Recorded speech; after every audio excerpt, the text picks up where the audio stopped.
ప్రపంచమంతా ఒకేసారి నిద్రలేవదు, ఒకేసారి పండగ చేసుకోదు. కాలచక్రం తిరుగుతున్న క్రమంలో ఒక్కో దేశం ఒక్కో సమయంలో కొత్త ఏడాదిలోకి అడుగుపెడుతుంది.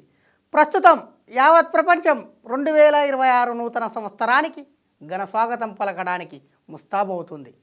అయితే భూగోళం మీద అందరికంటే ముందుగా హ్యాపీ న్యూ ఇయర్ అని మనస్ఫూర్తిగా చెప్పుకునే అదృష్టం ఎవరికి దక్కుతుందో తెలుసా? ఆ ఘనత పసిఫిక్ మహాసముద్రంలోని కిరిబాటి అనే చిన్న ద్వీపదేశానిది. ప్రకృతి సిద్ధంగా కిరిబాటికి ఒక అద్భుతమైన ప్రత్యేకత ఉంది. ఈ దేశంలోని కిరీటిమటి అనే ప్రాంతంపైనే ప్రతిరోజు భూమి మీద తొలి సూర్యకిరణాలు ప్రసరిస్తాయి. అందుకే ప్రపంచంలో మొట్టమొదటి నూతన సంవత్సర వేడుకలు ఇక్కడే ప్రారంభమవుతాయి. మరి మన దేశ కాలమానంతో పోల్చి చూస్తే కిరిబాటి సమయం చాలా ముందుంటుంది.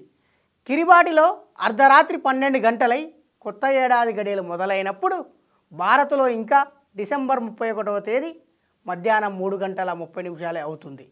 అంటే మనం ఇంకా పాత ఏడాది పనుల్లో ఉండగానే మనకంటే దాదాపు 7:30 గంటల ముందే కిరిబాటి ప్రజలు 2026లోకి అడుగు పెడతారన్నమాట.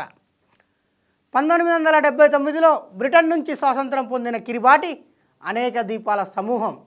తమ దేశంలోని అన్ని ద్వీపాలు ఒకే క్యాలెండర్, ఒకే టైం జోన్ పాటించాలనే ఉద్దేశంతో 1995లో కిరిబాటి ప్రభుత్వం తీసుకున్న నిర్ణయమే ఈ దేశాన్ని ప్రపంచంలోనే అందరికంటే ముందుగా నూతన సంవత్సరానికి స్వాగతం పలికే విశిష్ట వేదికగా మార్చింది.